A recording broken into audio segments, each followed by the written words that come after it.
Good afternoon. It's my pleasure to welcome you to this afternoon's event.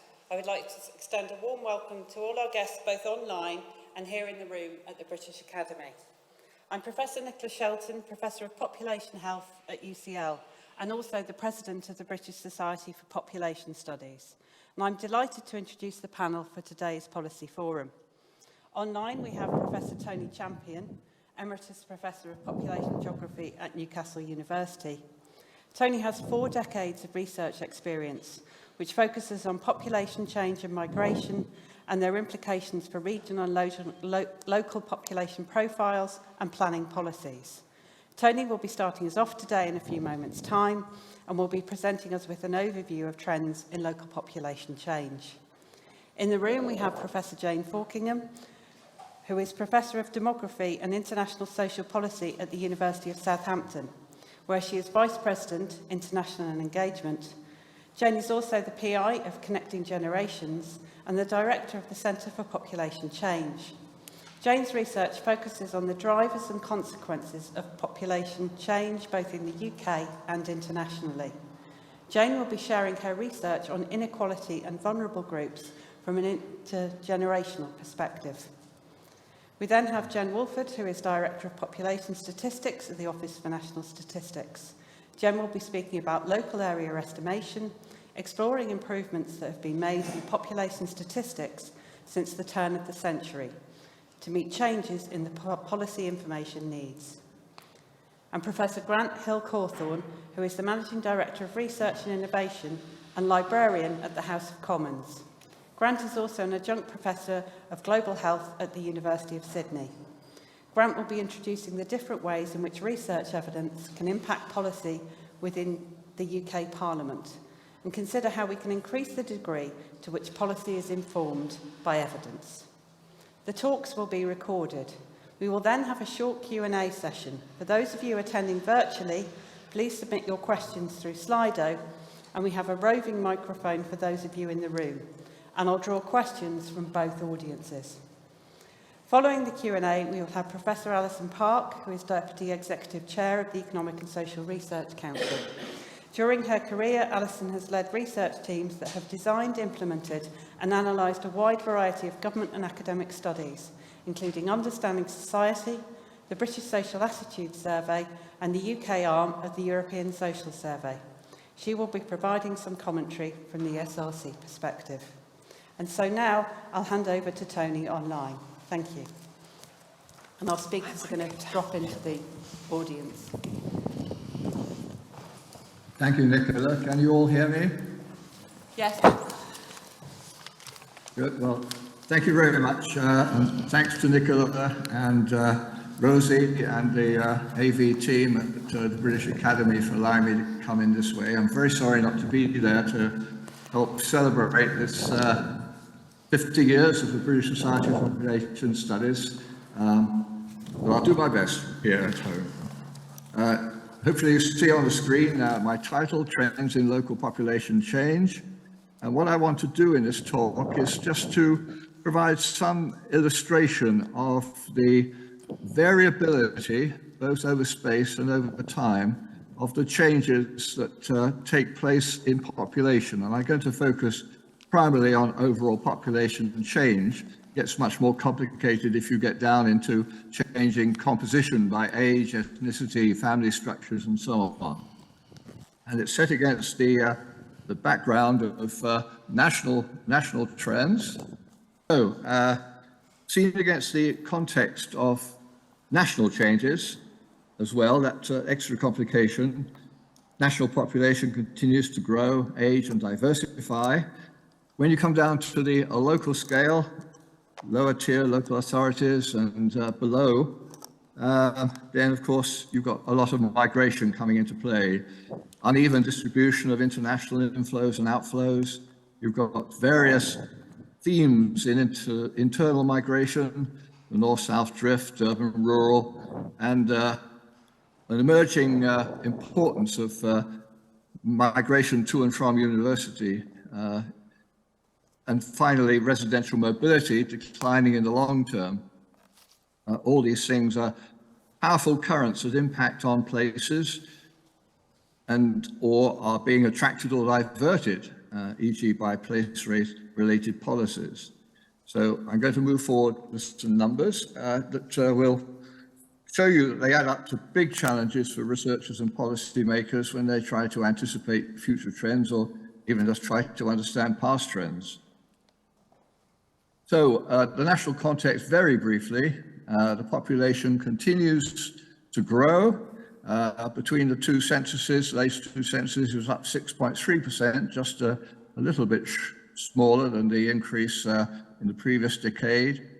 Population is aging, 18.6% aged 65 and over now. Diversifying as well.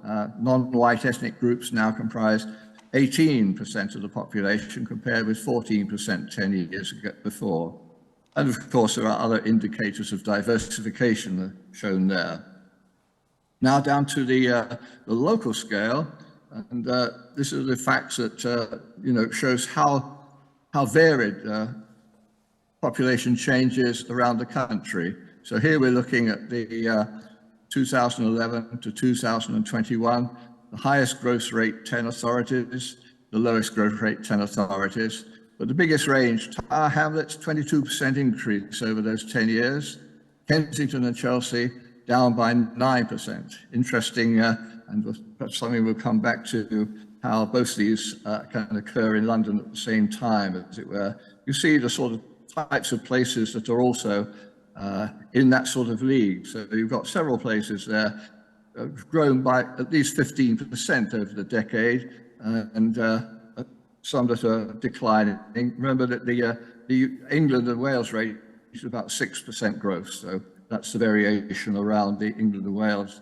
So there's great variety over space, and then when you look over time, you see there's some big contrasts at the extremes anyway, in terms of the rate of change in population change. So the 7 pairs of bars in the upper part show the local authorities with the largest increase, percentage point increase in their growth rate. City of London, 1% in 2001 to 2011, 16% growth 2011 to 21. Now, City of London is a small population, it's always a strange case, but you see the other ones are not so far behind in that list. And then at the other extreme, you've got local authorities with the largest percentage point decrease. Richmondshire down from 13% increase to 5 to 6% decrease. Another strange local authority is it's got a military base at Catterick Camp there, which influences the figures. But then below then, you've got Westminster, Hackney, Camden, and so on, which have also seen, according to the 2021 census, a big reduction in their rate of growth, decadal rate of growth. So there's some big variety around the country.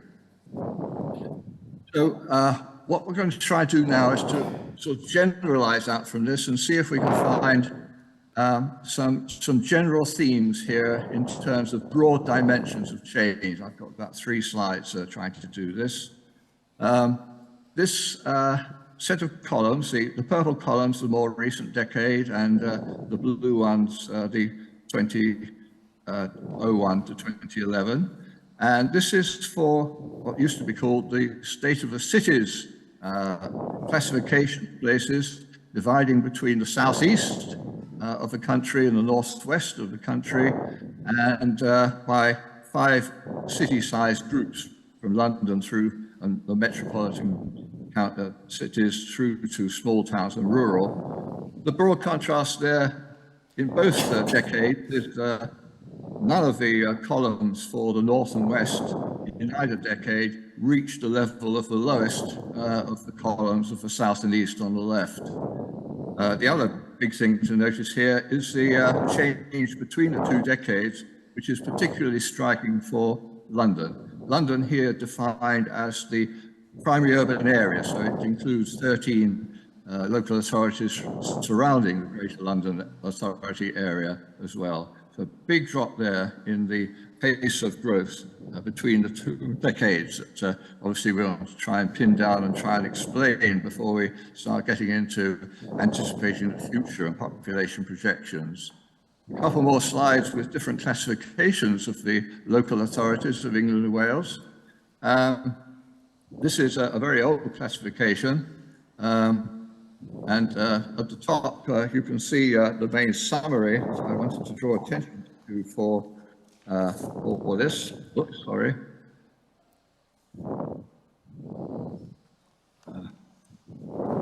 Sorry, I'm back on the right screen, I hope.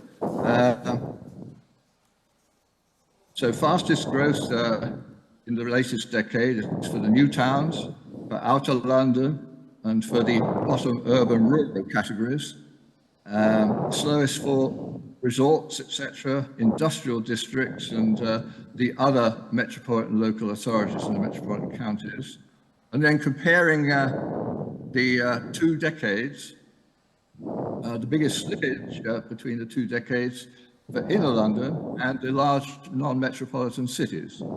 But the rate has been stable or rising for the new towns category, the urban rural ones at the bottom, and other metropolitan local authorities. So that's another way of looking at it. The third way of looking at it, this is partly for Grant's benefit, this is a simplified version of the House of Commons Library classification of the settlement system of the country. In the blue, you see the 2001 to 2011. It was quite a strong, fastest growth at the urban end, the left-hand end. But when you come through to the latest decade, it's almost flat, the rate of growth across the whole settlement system. So London is not much higher than the medium towns and villages at the other end. So that seems to be quite a flattening out. Is this COVID just an immediate effect of the last year of this period? Or is it something that's been developing over the whole decade? This is a question I want to answer when ONS produces its revised mid-year estimates for the last decade, which are due out in a fortnight's time, along with the components of change. Talking of components of change, what we see here from a DEFRA classification of places is based on the roll forward mid-year estimates. You can see that it's for the pattern of growth across the 5 headings from large urban to the most rural 80 is pretty flat, the blue columns, but it's underneath it.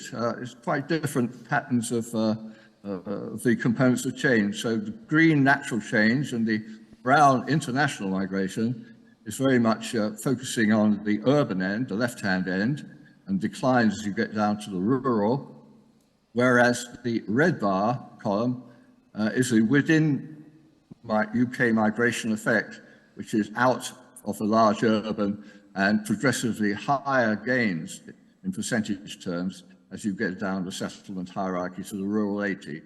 So it's a very clear counter-urbanization pattern in terms of internal migration, even if this is offset by the other 2 components.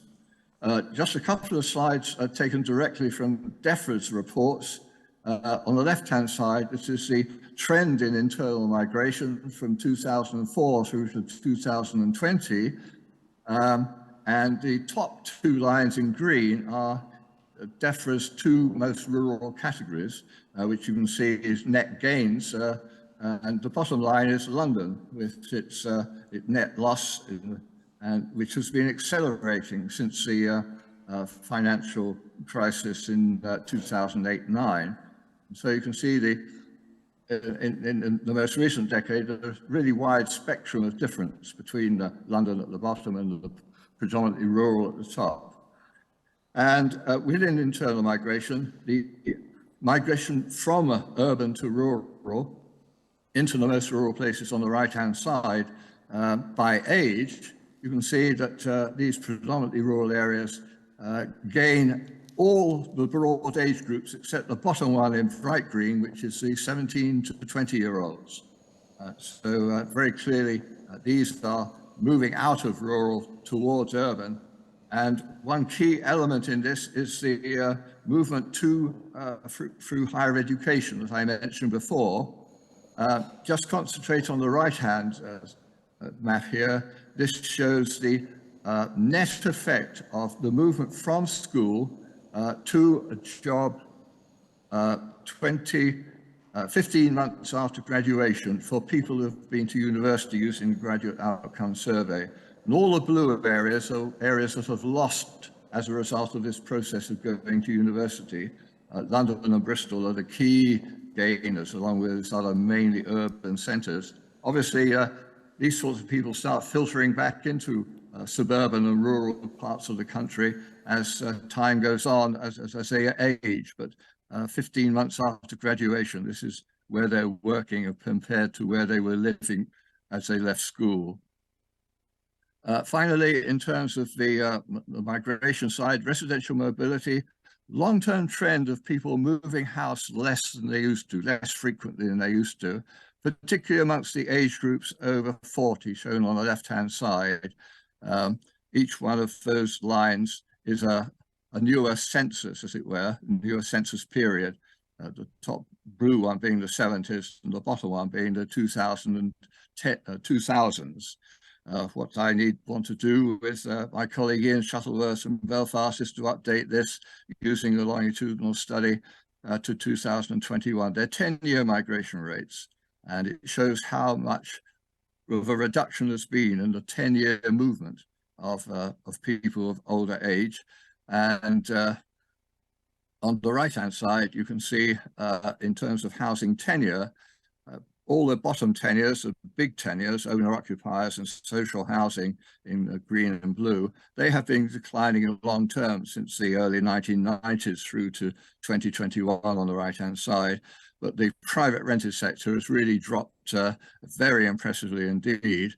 And it's, in a sense, it's a reflection of a housing crisis in this country, that people who used to use private renting sector as a transition to get into owner occupation and social housing are not able to do this so much these days. And so the private renting sector is becoming a much more broadly based population mainstream sector now.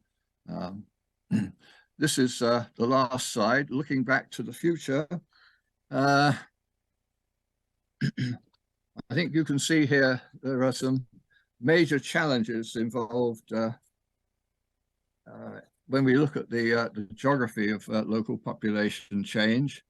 And to some extent, you can try and work out the importance of this by looking at past population projections and seeing how well they predicted the future. So I've looked at the 2012 based population projections for 2021 and compared them with the actual numbers that the census has recorded. England as a whole it was pretty good, only just slightly lower than the projected 0.75%. But there are extreme cases here of the actual outturn being much lower than the one projected from 2012. Westminster was 18% below, Camden 16%, Islington 11%. And then there are cases where the actual is higher than projected.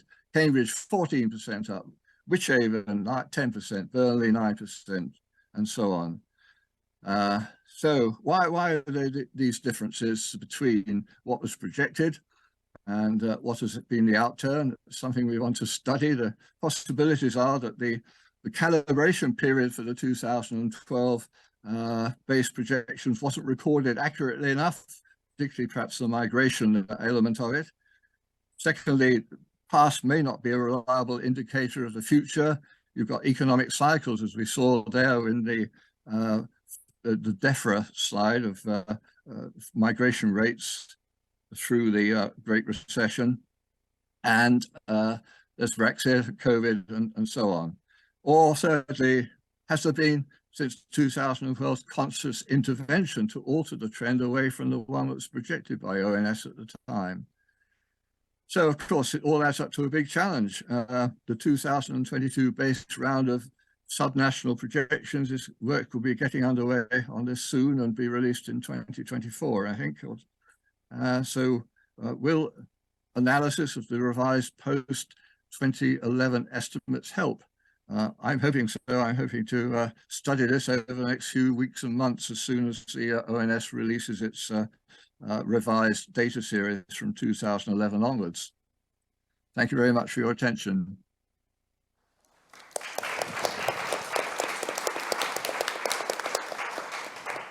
I'd like to now invite James to the floor.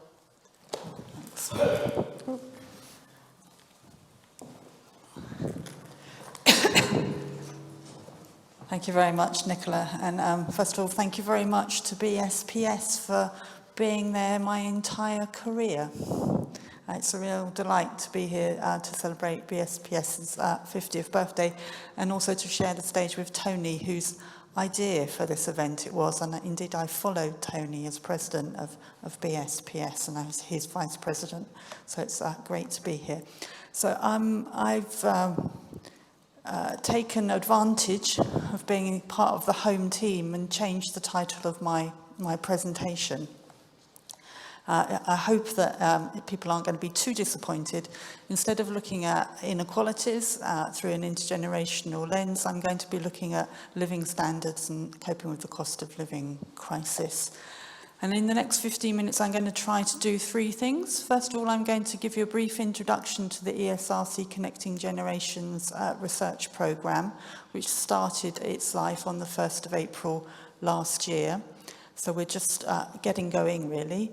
Then I'm going to give you a taste of some of the evidence that's coming out of the research programme on changing living standards across generations, and then look at the role of intergenerational support in supporting people through the cost of living crisis. So the Connecting Generations research programme aims to examine the ways different generations are connected and how these connections shape and are shaped by social, demographic and economic change. And we're aiming to provide new evidence on critical policy questions from a range of different levels, thinking about at the macro level, fairness between the generations, at the meso level or the community level, thinking about social cohesion between younger and older people, and at the micro level, thinking about flows of support between individual family members. And it involves a whole range of people, which I'm very delighted have come together. So the Centre for Population Change was and is a partnership between the Universities of Southampton, St Andrews and Stirling. And then we're joined in the Connecting Generations research partnership by two new partners, the Levershulme Centre for Demographic Science at Oxford and the Resolution Foundation, the Intergenerational Centre of the Resolution Foundation, working in collaboration with ONS, the National Records of Scotland, but also in a new departure for CPC, where actually also got some local connections, working with Clackmannanshire Council and their Intergenerational Living Innovation Hub, and also with Southampton City Council, where we're hoping to replicate what they're doing in Scotland, locally in Southampton. And the partnership is also unique in terms of its combination of different disciplines that it's bringing together. Demography is still at the core, but we bring together data scientists, sociologists, gerontologists, economists, geographers, and the whole range of social science, so it's very exciting. So turning to look at changing living standards across the generations, I want to first of all just introduce the Lexus diagram, which of course will be well known to demographers in the room, but maybe not everybody. And that provides a really useful framework for thinking about intergenerational analysis, differentiating between generations, life stages and period effects. So we can start to unravel age, period and cohort effects, which has always been a challenge for demographers. And our colleagues within the Connecting Generations Research Partnership at the Intergenerational Centre at the Resolution Foundation, in their first intergenerational audit, which was published under the research collaboration last autumn, looked at changing living standards across generations. So this shows you median hourly pay in 2022 prices for different cohorts. Lots of information there, but I've only got 15 minutes, so I'm just going to give you the headlines. And basically, it is showing you that cohorts born up until the late 1970s could expect to be paid more than their predecessors at the same age. But this cohort-on-cohort progression has stalled. For those born in the 80s and 90s, for example, they're earning less at age 30 than their predecessors. So it's about an 8% reduction. And that's continued. So younger cohorts today are earning less at the same stage of the life course than they might have expected to. Secondly, younger cohorts are less likely to own their own homes at the same stage in the life course. So if you look at age 30 here, you can see that younger cohorts are significantly less likely to have moved into owner occupation and be owning their own homes. And at the same time, however, the share of income spent on housing is rising sharply amongst younger cohorts. So they're not moving into owner occupation, but they are actually spending a higher proportion of their incomes on housing at earlier stages in the life course.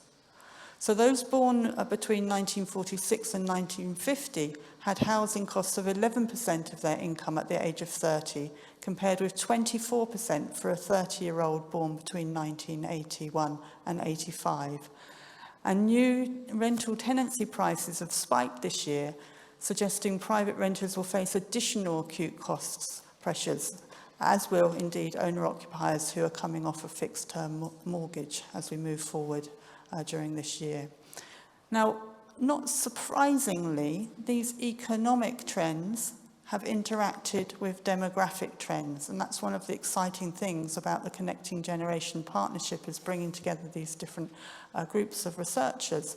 And it's unsurprising that many young people facing higher housing costs have increasingly decided to live with their parents.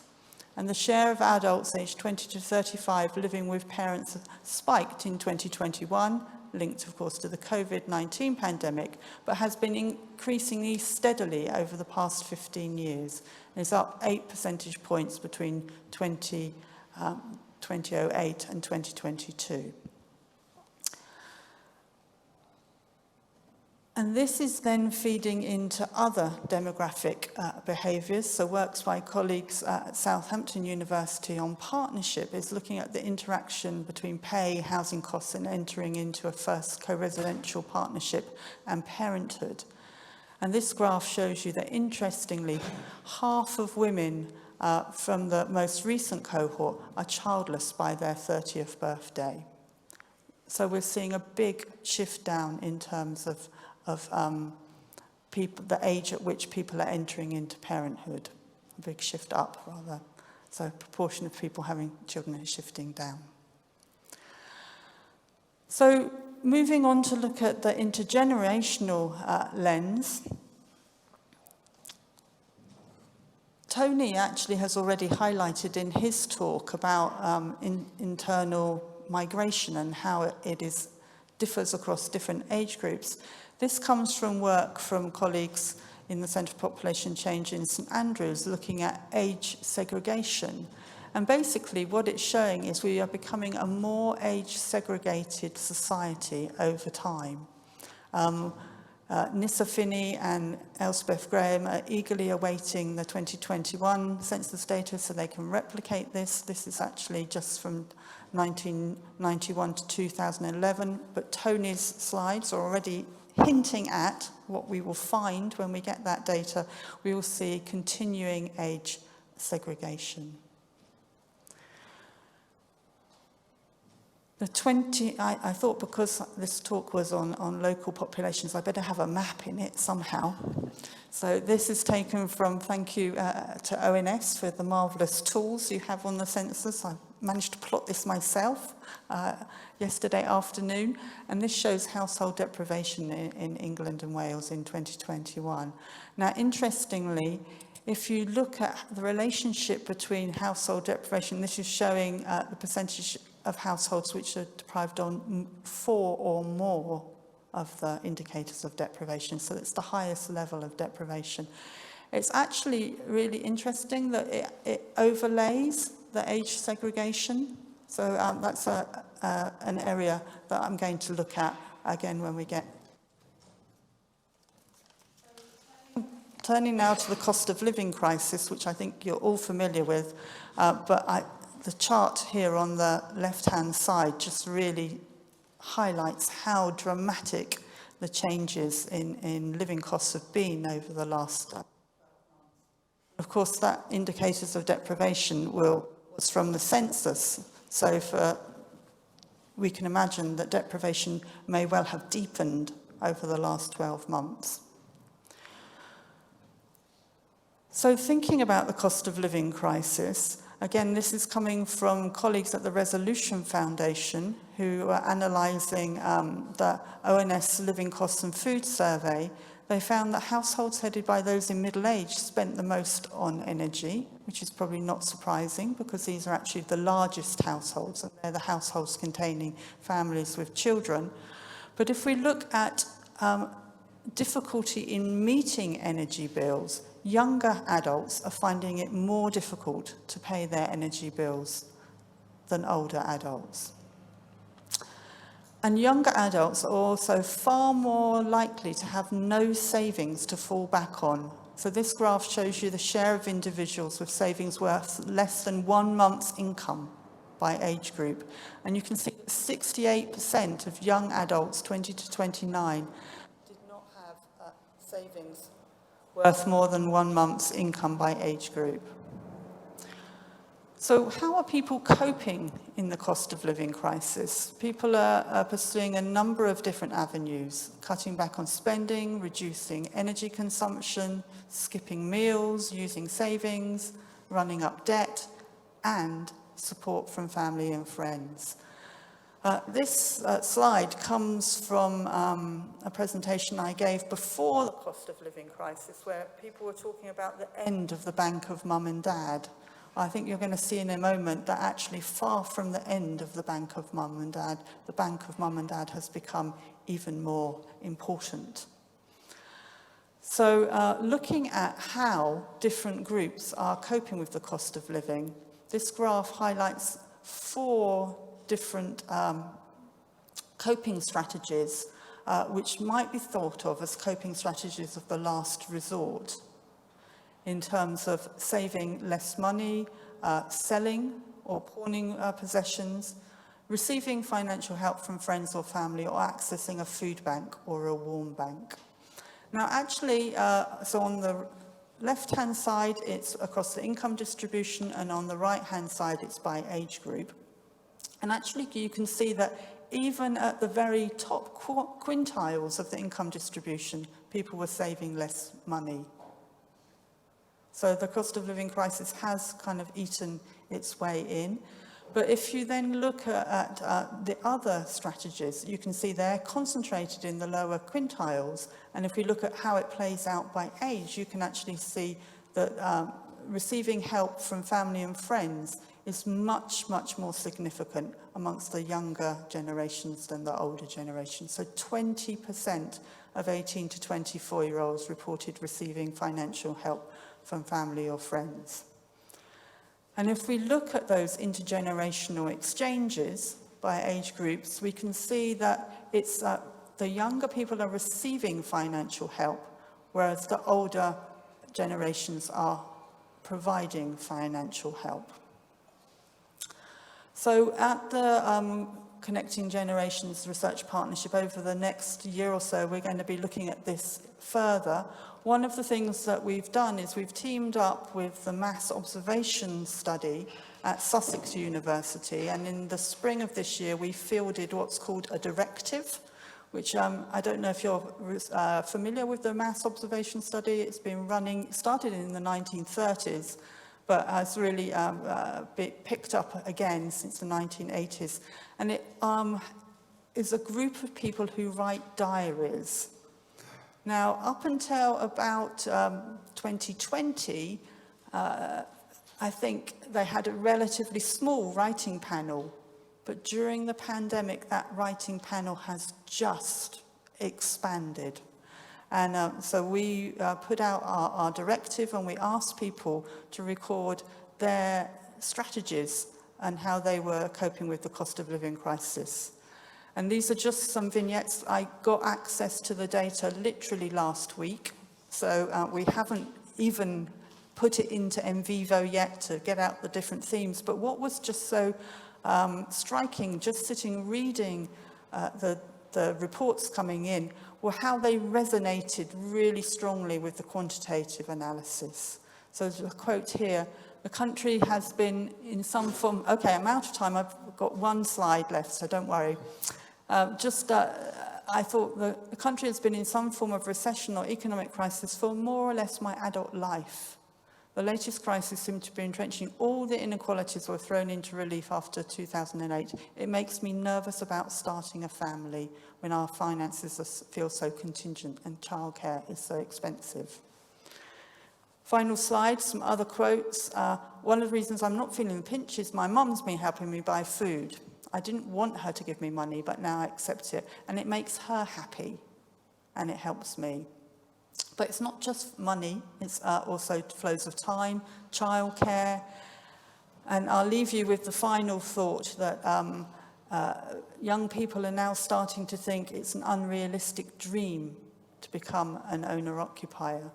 And I think one of the key themes that we're going to be looking at, again, over the coming 2 to 3 years, is looking at how the cost of living crisis is actually reinforcing inequalities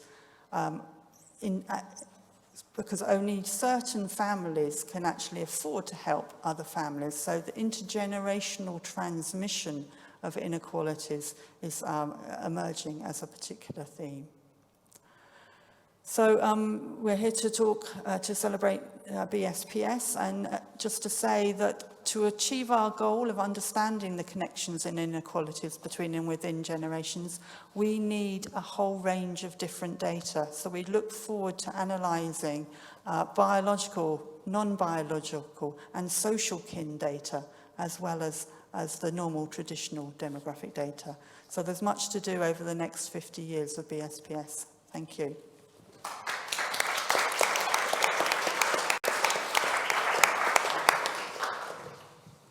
Thanks, Jane. And I'd like to hand over to Jen Wolford from the ONS.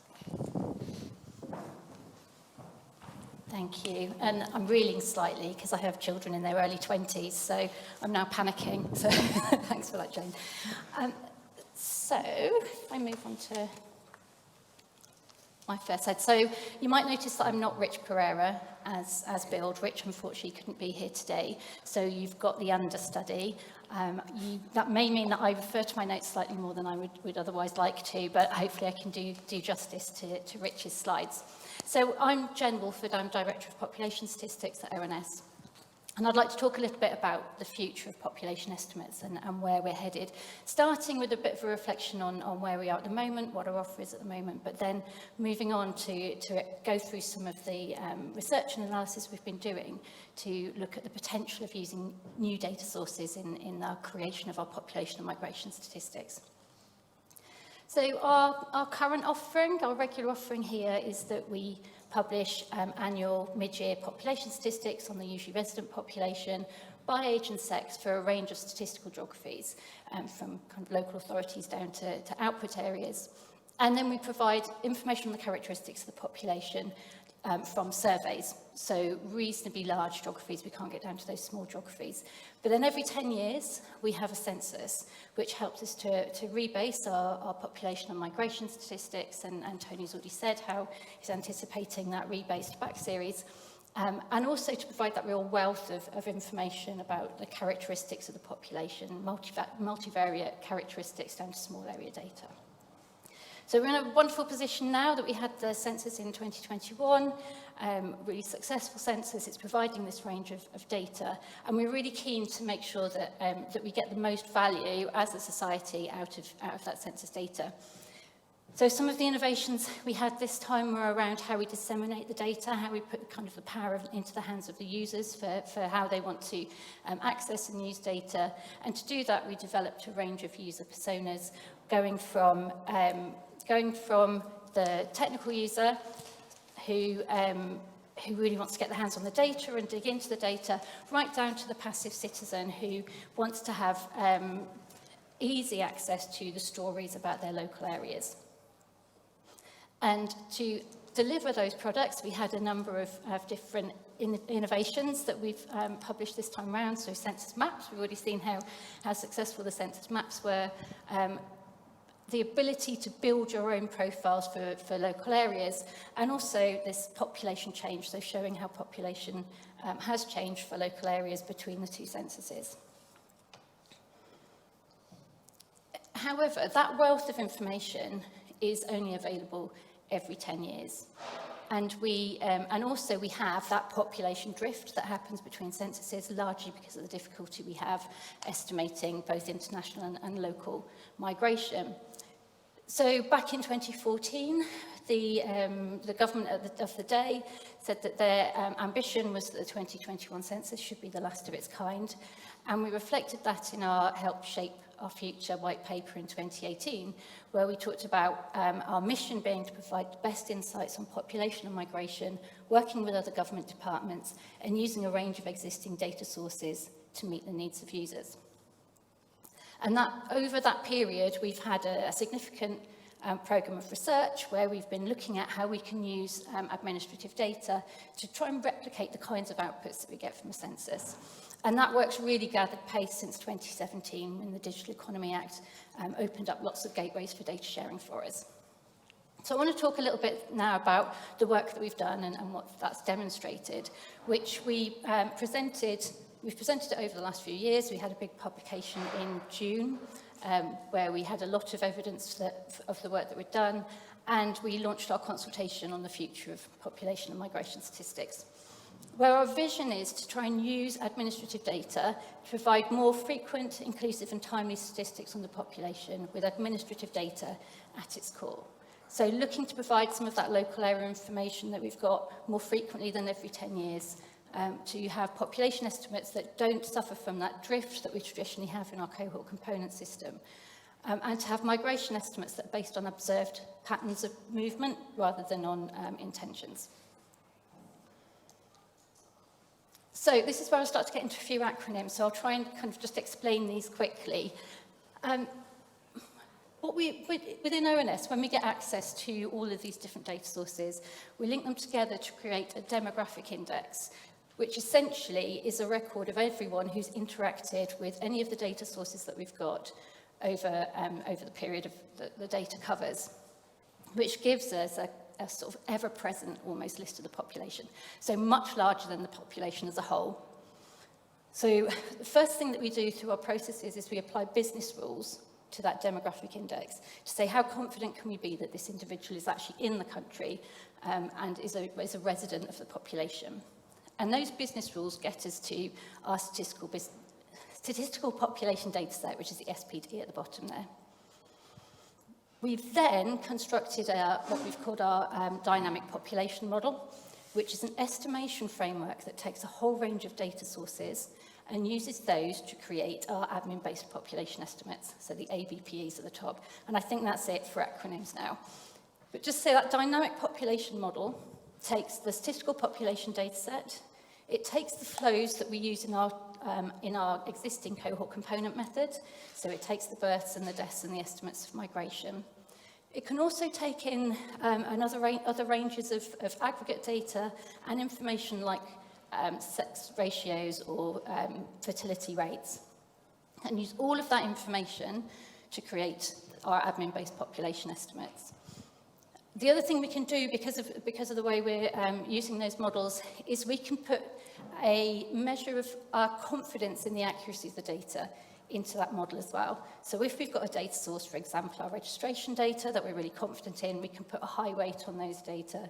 But if there are other data sources where we're less confident, we can put a lower weight, and that will factor through to our models. And what we're showing here is a comparison of those different methods of estimating the population with the 2021 census. So at the bottom there, you can see in green, that's our statistical population data set without any adjustment. That's just once we've applied those business rules, how does the statistical population data set compare with what the census gives us for 2021 at a local authority level? So you can see there that this is kind of skewed, that the SPD is smaller than the population estimates from the census for the majority of local authorities. The next line up, the blue blobs there are rolled forward methods, so comparing the census rolled forward from 2011 to 2021. You see there on average we've done quite well, but we do have those extremes, some local authorities that where their population estimates have drifted a lot. The next line up is what we're calling our simple admin-based population estimates. The difference between that and the top set of blobs, and there must be a more technical term than blobs, is that we've applied an adjustment to the SPD to try and account for undercoverage in the SPD. So for the ABPE simple model, we haven't done that, but for the top ABPE that we're calling our future model, that has had an adjustment applied to the SPD, which is similar to the kind of adjustment that we apply to the census generally. So for here, we don't have a method yet for understanding that coverage in the SPD, so we've used the census in that top set of blobs, but we've only used it in terms of assessing coverage rather than as a direct feed. So that gives the best comparison between what we can get to with administrative data compared to the census. Because we're using statistical models as well, we can estimate our credible intervals around our estimates using relative uncertainty intervals. So we did that and published that in June as well. That shows us, so this is an example of Swindon, so the chart on the right shows females in Swindon by age, and compares our admin-based population estimates with the mid-year estimates from the census, and you can really only see one line on that because they're so similar to each other. But you can see that, for example, our credible intervals get smaller with the older age groups because those are the ages, because pension is more or less universal. We have a lot of confidence in those older age groups, not so much in the younger ones.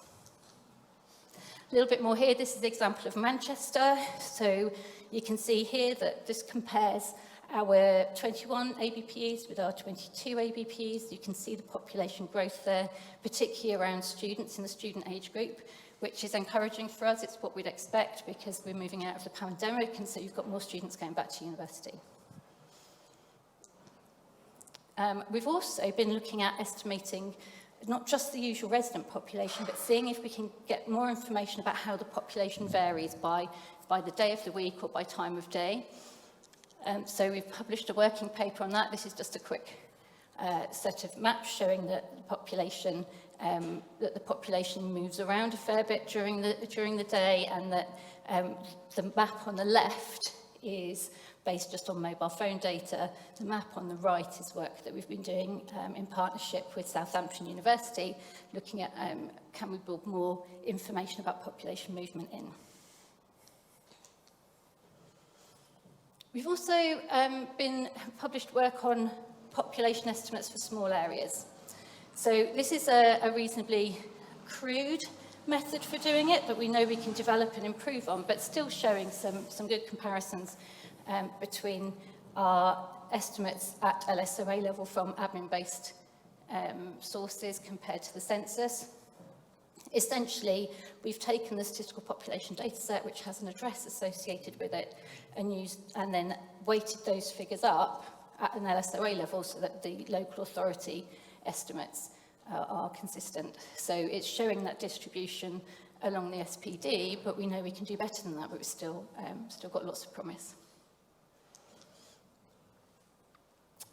Also talked about the importance of having small area data, small area characteristics data, lower than we can get to with surveys at the moment. So this is some work that we've done looking at income.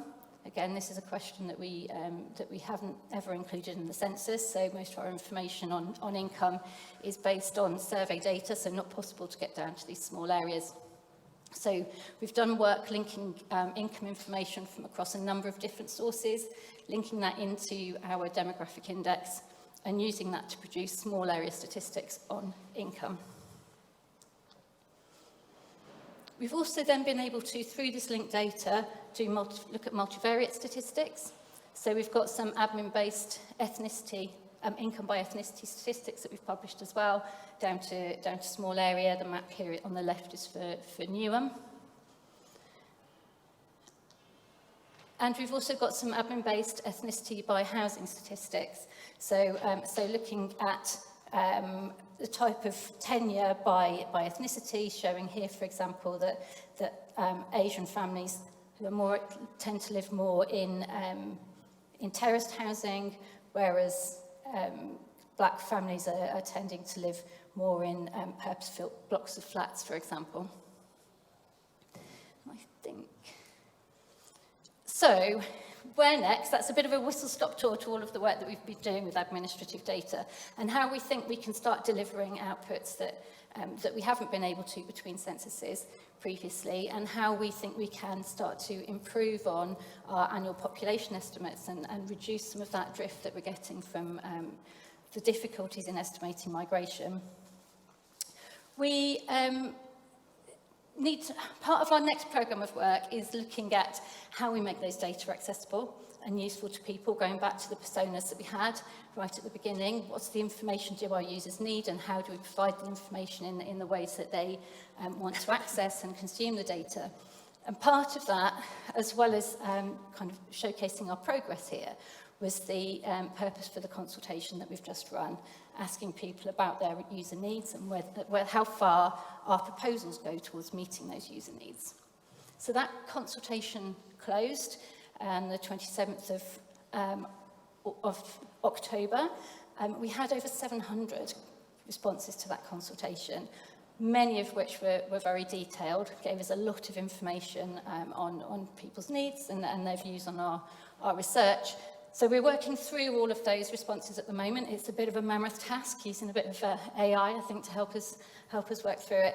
So, and our next steps then are to publish a recommendation from the National Statistician on the future of population statistics, a recommendation to Parliament, along with a summary of our consultation findings in the spring. And I'm out of time, so I shall stop there. Thank you.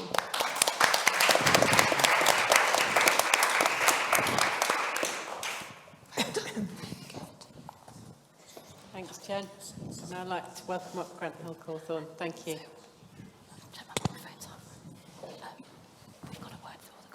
Thank you, and thanks so much for having me here today. And I should start by saying apologies to Jen. One of those very detailed submissions to the consultation was from a couple of my stats teams. So I'm here as the MD of Research and Information. So I sit on the executive board of the House of Commons, and I look after two teams that intersect with the work that you do. On the left is the Parliamentary Office for Science and Technology, which is a bicameral team that works very much on connecting universities and research evidence to parliamentarians. And then on the right is the House of Commons Library that provides quite a lot of detailed information and analysis, which I'll go into.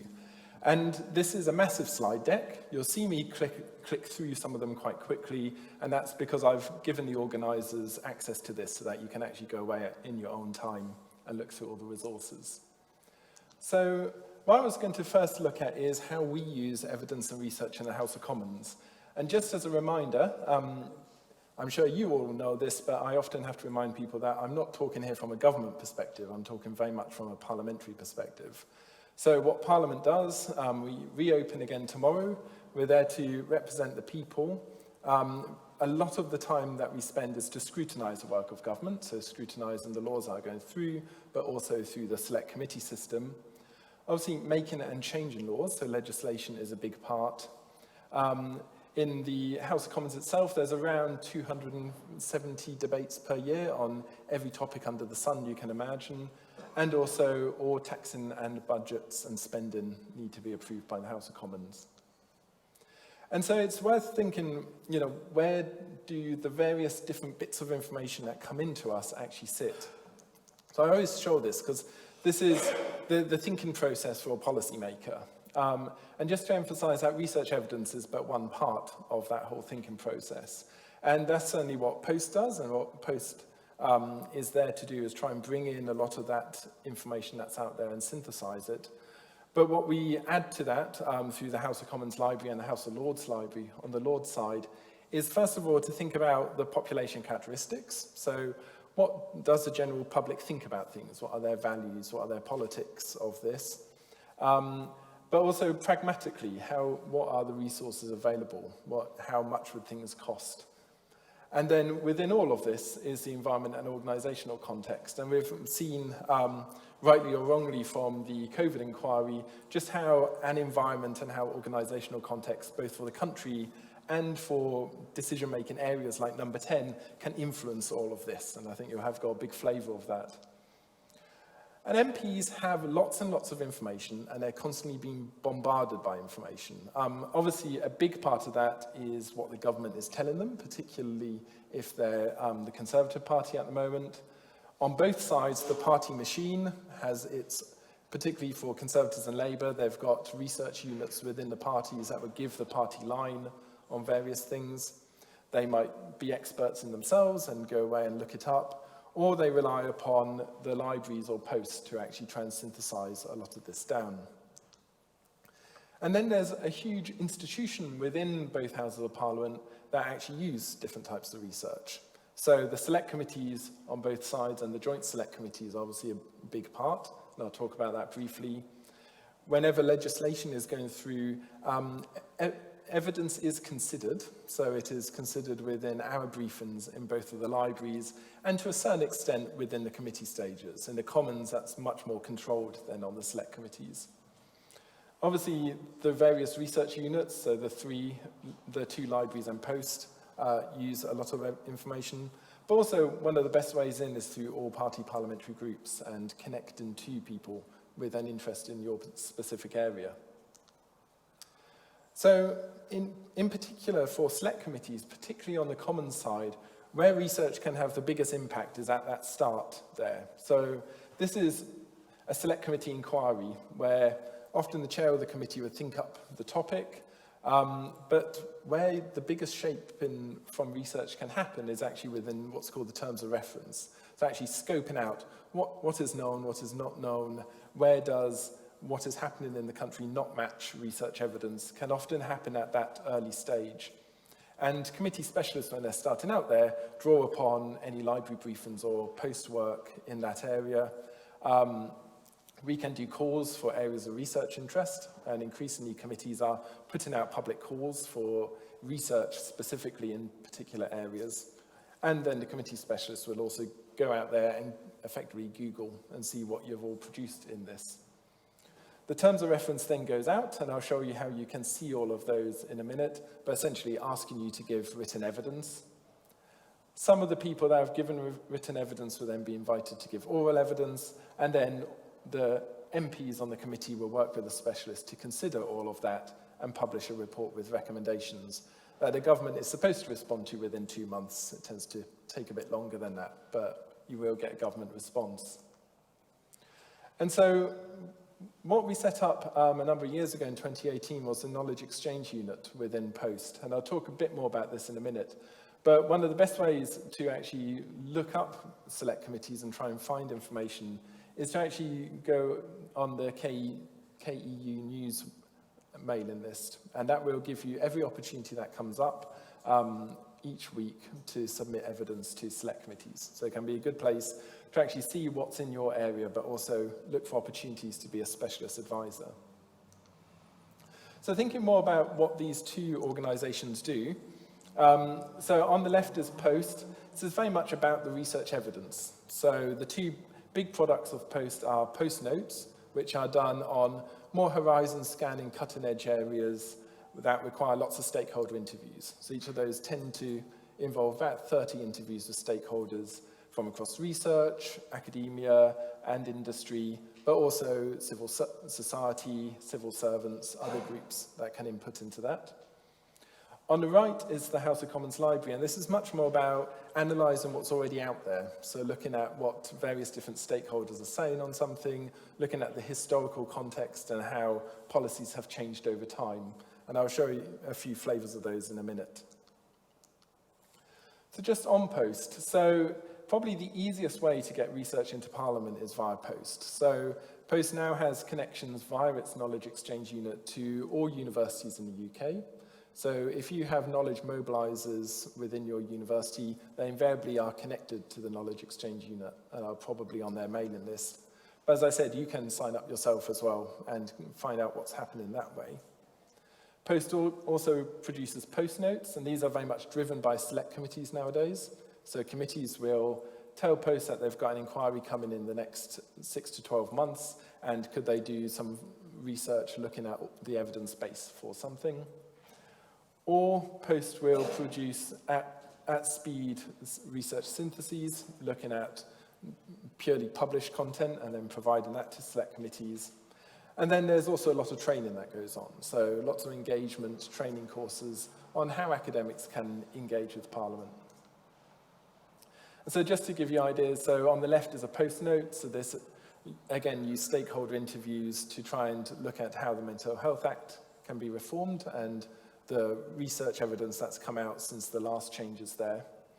And on the right is a post brief. So this is an evidence synthesis. They're often quite large, and they just bring together all the existing information in a field.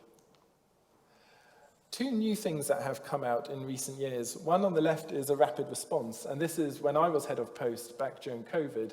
This was our way of analysing what Sage was producing, and very quickly, at a rate of about 1 to 2 weeks for each publication, analysing and scrutinising what was being done on the government side. And these have now expanded, and they're doing quite a number of these for anything that comes up within the science field that needs a fairly rapid response, so about 2 weeks. On the right is a rapid evidence assessment, and this is a new thing that we're doing with universities. So we're commissioning academics to, in their field, to provide evidence summaries for us that we then put through our impartiality filter and edit and then publish via our website.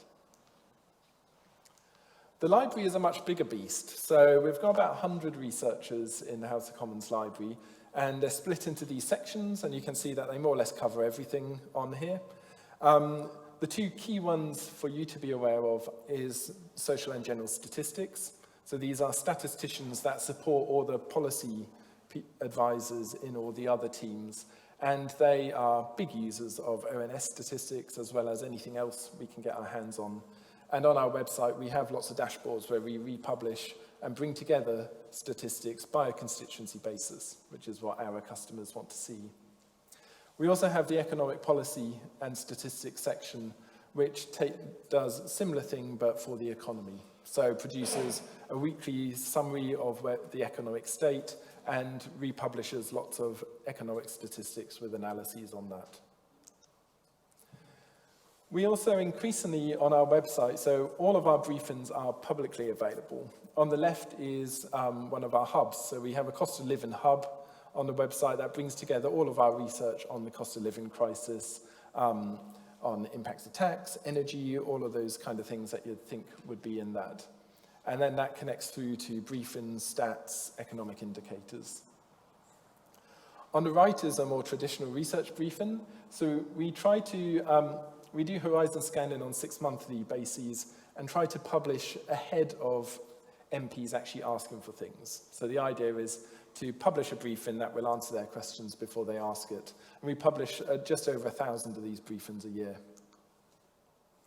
We also provide legislative scrutiny on every single bill that comes through at second reading. So we have about 100 bills coming through each year. We've got a huge number ready to be announced tomorrow.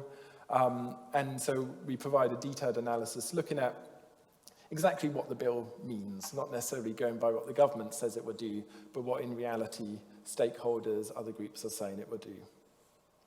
We also provide debate packs for every debate that lasts over 90 minutes in either the main House of Commons chamber or Westminster Hall. And on the left, these are all of our dashboards. So we now have dashboards principally in Power BI. We're now moving to R Shiny that at a constituency level produces every stat that we can actually find out there. So our latest ones are the locations of your dentists, because we actually found nowhere on the NHS website are dentists. So we've now consumed the various Excel spreadsheets and put those into dashboards as well. We also, as well as all of these different things that we do, we also provide a private research service for MPs. So MPs can ask us anything under the sun within reason, and we'll do our best endeavours to answer that. So we get about 18,000 research requests each year from our 650 MPs and their staff. We also look after parliamentary data. So we look after all the written parliamentary questions, deposited papers, all the business that happens in the chamber, and index and make that all searchable via parliamentary search. So I was just going to end on the knowledge exchange unit. So as I said, this started in 2018 really to do things like I'm doing today, to make sure that we're getting information coming into us that we can then put at the disposal of parliamentarians. And one of the key drivers behind this was a perception in a previous report that we always heard from the same people over and over again to select committees. So it was an attempt to really diversify that. And this started out as a collaboration with ESRC. So since 2013, ESRC had been funding our social science researchers. And then once we brought social science into Parliament in the mainstream, they then funded the initial knowledge exchange unit, which we've also brought in on parliamentary funding. And this has, one of the radical things that we do is we actually publish people's names and put them on the website so that when researchers are actually contacting them, they know that they're a real person and it's not the civil service black box that you often experience with government departments.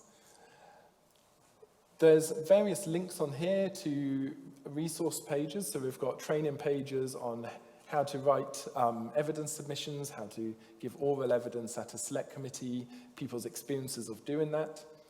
As I said, there's a weekly news roundup of all the information and research needs that Parliament has.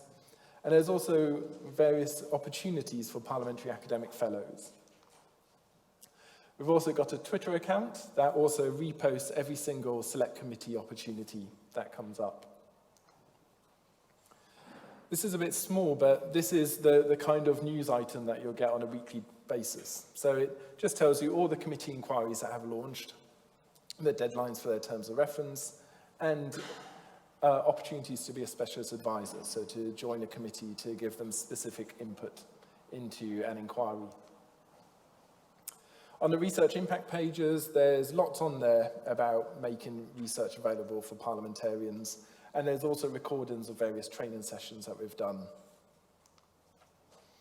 And then finally, we have an academic fellowship scheme. So if a committee has a need, or a library section, we actually do an advert for people to come and be embedded for 1 or 2 days a week in committees and libraries for up to 2 years.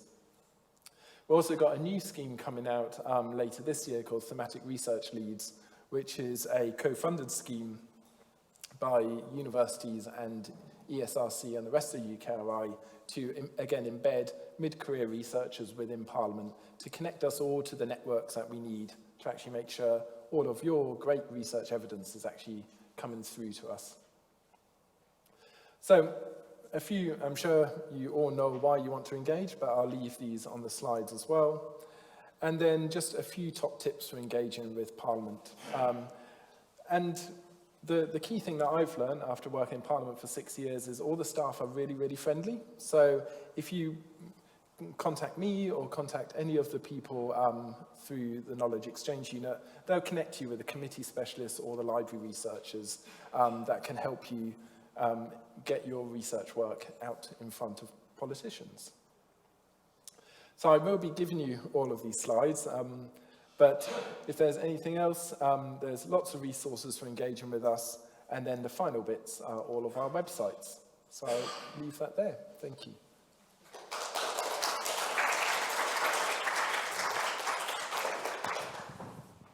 Okay, we're going to move to our Q&A now. If all our speakers would like to join us on the stage. Alison, do you want to join us there as well? I think Sure.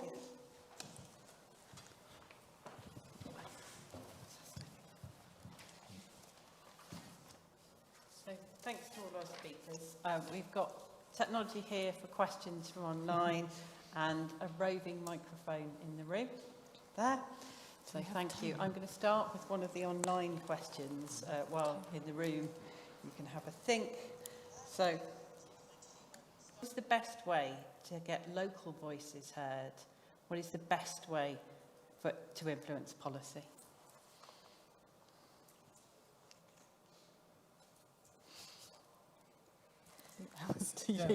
So in terms of local voices of constituents, so one way is particularly to write to your MP, and there lots, everyone can write to their MP, and they get about 1,000 emails a week.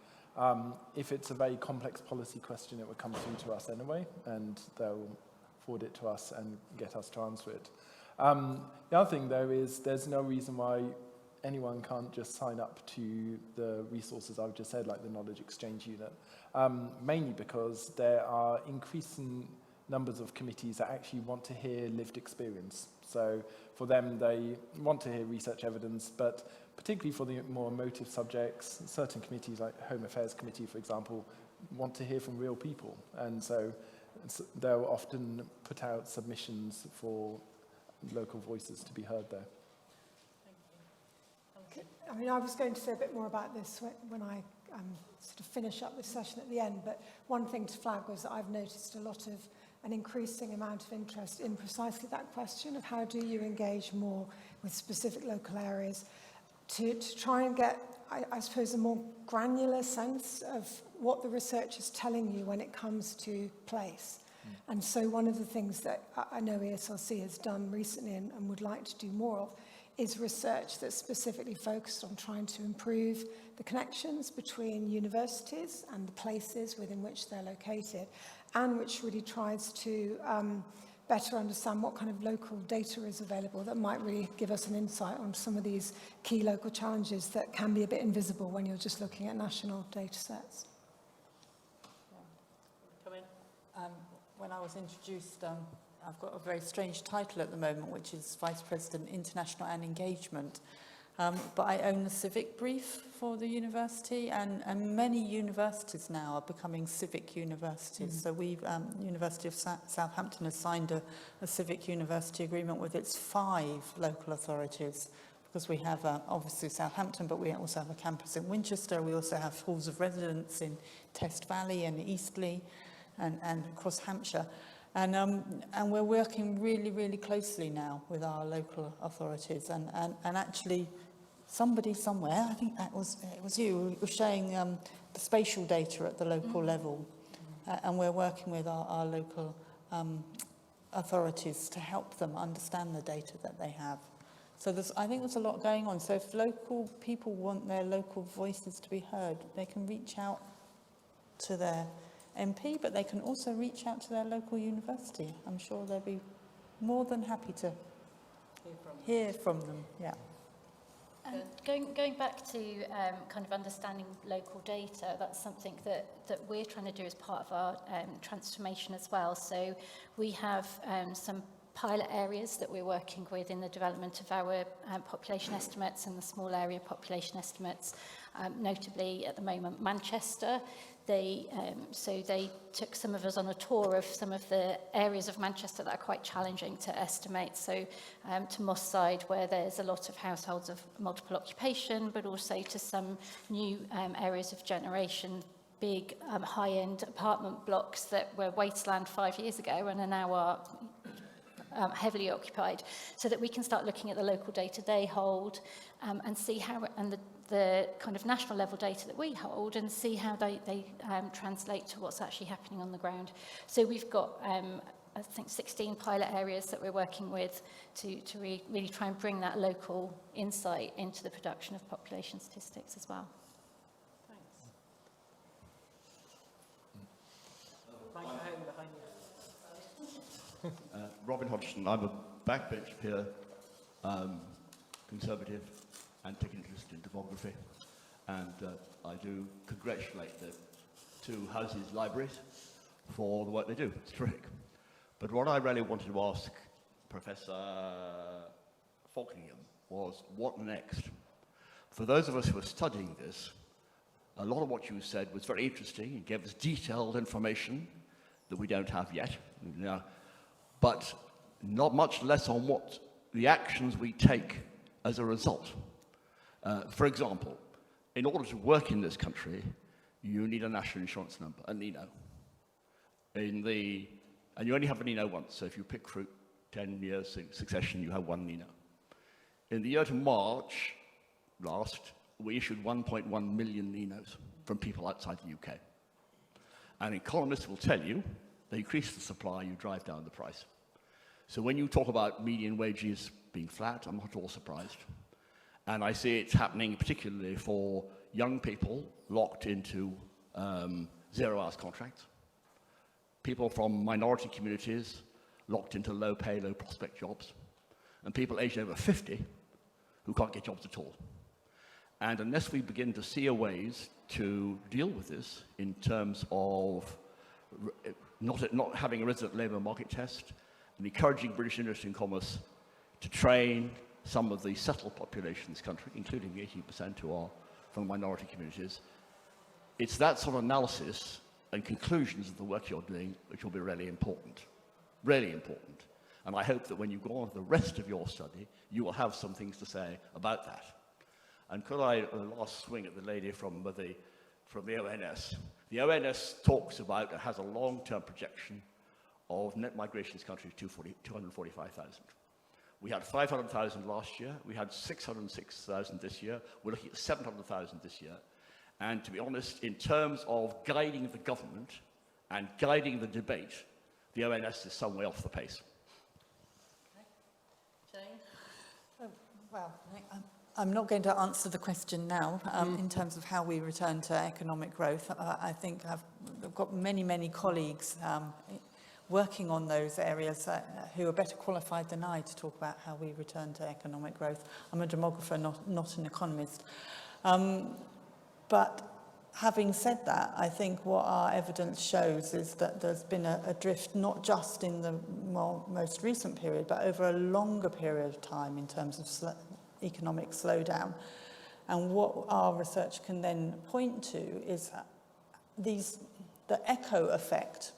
So when we talk about age, period and cohort effects, interestingly, I was the generation that left school in the late 1970s and entered the labour market in the 1980s. And there are still people in my generation who haven't actually held down full-time jobs. So that scarring effect, of particular cohorts who enter into the labour market at particular moments in time, carry the imprint of time with them forward. And I think it's really important to understand that and understand the inequalities that there are, and then think about policies that can help those who are excluded as well as helping the general population.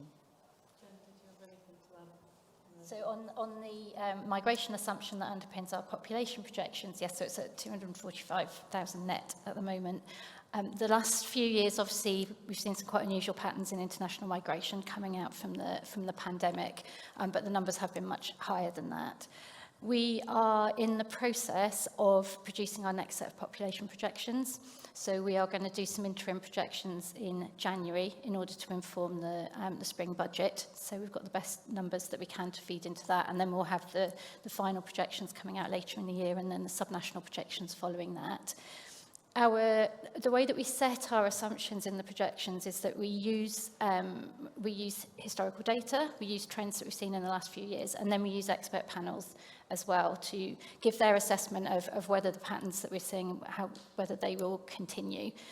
So we will be doing that with our migration assumptions as well over the next few months and revisiting them to produce the assumptions that will feed into the next statement.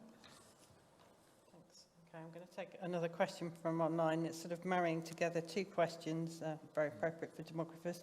In an admin-based system, what information by the census would not be counted, and what is the accuracy of estimates from admin-based systems?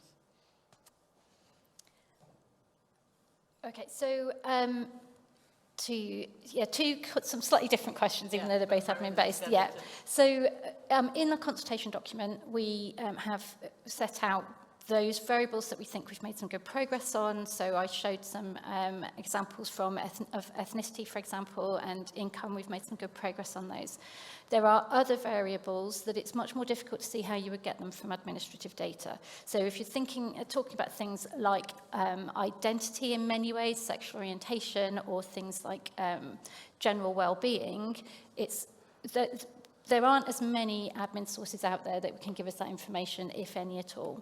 So our proposals at the moment are that we would look at what information we would need to collect via surveys, and then how we might bring those surveys inside that system to produce estimates of those characteristics. But where the characteristics are quite rare, if you're looking at particularly small groups of society, obviously surveys will struggle to pick that up. So we're looking at do we kind of roll data across a number of years to get to estimates what sorts of survey designs might we need. So that's a very live piece of work that we're doing at the moment. Quite difficult to say, give a number on levels of accuracy or confidence, because it's different for every variable that we produce. So some where there's a really good range of administrative data, we may be quite confident in the statistics we produce. Where it's based on a sample survey, then far less confidence in those data. Thanks. Tony, I wondered if you wanted to comment at all on that. Oh, no, I haven't got any follow-up on that, sorry. Okay, well, I've got one that you might have follow-up on then. What effect do you think successfully implemented levelling up would have on migration in and out at a local level? Oh, that's also a difficult one, isn't it? What's levelling up? We can't expect every place in the country to be all the same as every other place, as I've illustrated. But what happens if you focus on the places that are more deprived and economically stagnant at the moment?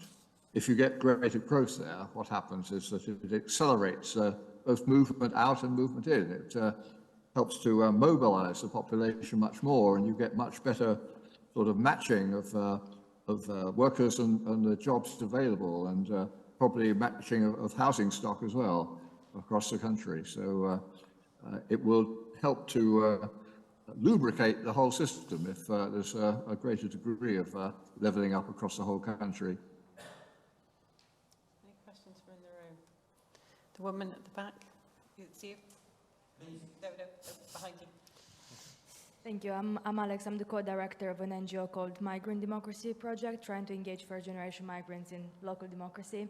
And I'm also a local councillor, so I see it from a local politician perspective as well. So it was really fascinating to hear your presentations today. My question was around the correlations you made around the ethnicity and housing and all the different slides around that. And I was wondering what the panel's reflections are on the use of the white and white other category, because from the local level we have seen so many differences within the group, for example, looking at COVID vaccination rates and many other issues at the local level. And it's always a challenge from a local authority perspective to know, okay, which group should we communicate to? Is it the Romanian people? Is it Polish people? Is it Americans, Australians, and so on?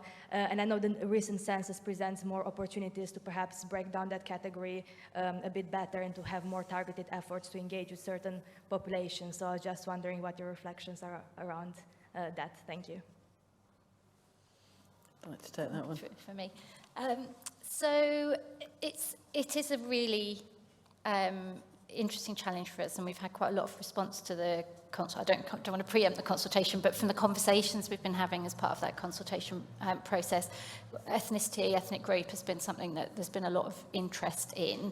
And obviously the census gives you a really detailed breakdown of ethnic group, but that's only one kind of dimension of ethnicity as well. So it's an opportunity, and I think Siri Diamond, our national statistician, has talked about maybe taking a step back and thinking about what information we provide about ethnicity from a blank piece of paper. But one of the pieces of work that we're doing when I talked about local partnerships is looking at the information that local authorities hold as well. So an example there is talking to Sandwell about the information they collect on their Sikh community, because the Sikh community didn't have a tick box an ethnic group tick box in the 2021 census, but there's a lot of interest in the Sikh population. So we're working with them to see what information they hold on their Sikh population and how we can bring that local information into our information systems. So, and obviously not every local authority has got a sizable Sikh community, but they may have a sizable Romanian community, for example, that they're interested in. So it's a piece of work we're exploring is, again, bringing that local information into our statistics and trying to kind of produce the numbers that are important for those areas and delivering those services. Okay, and one again from online. COVID-19 showed that voluntary community and social enterprises as the solution to many research and deep-seated issues. What will researchers do to work more closely to adopt approaches that enable VCSEs, and particularly VCSEs, to design, undertake the research and test solutions themselves in order to create equitable impact and benefit, in this case in particular for the black population? This is in relation to an early question that the questioner posed about how outcomes can be targeted at groups. Do you want me to start on that? So I think that's a really good question, and I think increasingly now actually researchers are recognising that they need to work with civil society, and not just once they've decided what they want to do research on, but actually to involve them through the entire research process. So I think I've got a colleague from the University of Southampton here who's working on an ESRC programme where they're looking at pension protection amongst different groups and actually talking to people from different groups to understand their levels of literacy around pensions and what they're actually doing, and then how the research can actually feed back in, so a 360 degree. So again, I would encourage the caller to maybe reach out to their local university and find out the research that's going on and whether there's ways in which they can become involved. Thanks. I've been given a time cancelling now indication, I'm afraid, so we're going to move now to our final speaker, which is Professor Alison Park. Great. Shall I? From wherever you feel comfortable, Alison. Thank you. Thanks so much, Nicola, and the panel. It's been really interesting set of presentations, and I was really delighted to be here today. So let me just get everything in the right place. So the sort of key focus of today, I think, relates to a number of things that we care about deeply at ESRC, and I wanted just to pull out, by way of conclusion, two of them. So the first won't surprise you at all, and that's data. And the second one is, you can call it lots of different things, locality, place. Both of those I see as really central to where ESRC is at the moment, so I thought it was worth sharing some reflections on that. So firstly, data is obviously central to everything that we've heard about today, and all of the speakers. Some of that data has been survey data, so a couple of you referred, Jane, I think in particular, referred to a range of really key surveys that we've been reliant on for a long time. Increasingly, however, we're also in other forms of data, so I'm thinking particularly of the administrative data that we've talked about today, but also new forms of data like smart data or social media data. And I mention that because part of the appeal of these new forms of data and the move away from surveys relates to their scale. One of the challenges with surveys, and I say this as someone who worked in that field for 2 decades, is that they can make it very difficult to drill down to anything below region because of the problem you've got with sample sizes. And that is why it's so important that we at ESRC are always looking out to what are the new forms of data that we can help provide access to our community in order that they can grapple with these smaller scale questions. So that takes us really nicely to my second theme, which is place. But I did think before doing it, it was worth just saying a quick word on the census, because that's obviously something that Jen has spoken about today, and we've had a number of questions on today. And that's not surprising. We've spoken a little bit about some of the challenges with the census, and particularly the fact that it only takes place every decade. But I think underpinning a lot of the comments made is also the recognition of the kind of treasure that is the census, and the fact that for many people it's the sort of gold standard against which we measure so many other forms of data, particularly when you think sort of accuracy of survey data or other forms of data like administrative data. So clearly, I mean, Jen, it was great to hear you've had such a good response to the consultation, and we'll all await the result of that really eagerly. And it's obviously completely ONS's sort of decision to make a recommendation.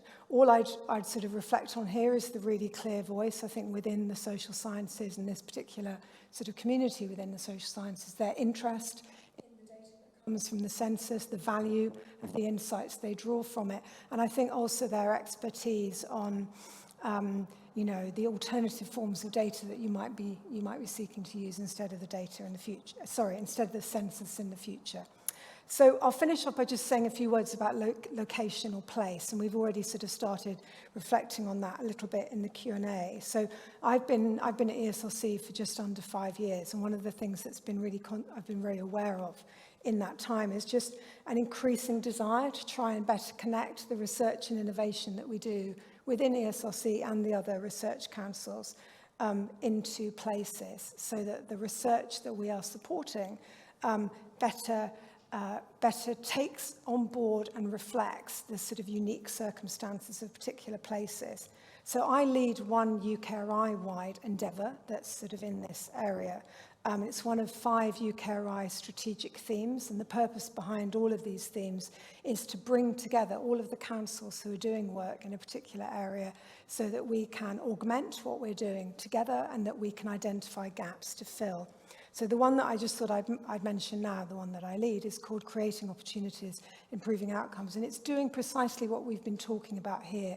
It's trying to look at how can we better fund research that really, really pays attention to what is happening within specific areas with a view to trying to generate solutions that will really help both people and places across the UK. Now, I'm aware that all sounds very grand, I'm sure, but quite vague. So one example of that, just to bring it to life, is a new programme that we launched earlier this year called the Local Policy Innovation Partnerships. And that is a programme that's trying to establish across the UK a national network of local R&D clusters. And part of the ambition for that programme is that we will strengthen partnerships at a local level, so exactly what we were just talking about in response to one of those questions, trying to look at supporting and incentivising that relationship between a local university, the local authority in that area, key businesses in that area, and third sector organisations. We're also very keen, and I think it's very much in keeping with what we're here to talk about today, in generating insights into local places and getting a better sense of what local data already exists and supporting those within the local area to make national resources that they can be able to draw on. And that is something that we've been working on since and during the pandemic. We funded a piece of work that was really important at that stage, helping local authorities really get a better understanding of what their local data said about their area. So I'll stop now. I mean, I think to sum up, we've heard today some really compelling examples of the importance of both data and place. Certainly for ESRC, there's a kind of overlay to that, which is also about policy relevance, and that really speaks, I think, to the points that Grant were making. These are areas that matter to us enormously already at ESRC, and I have absolutely no doubt will continue to matter to us even more in the years to come. So thank you very much.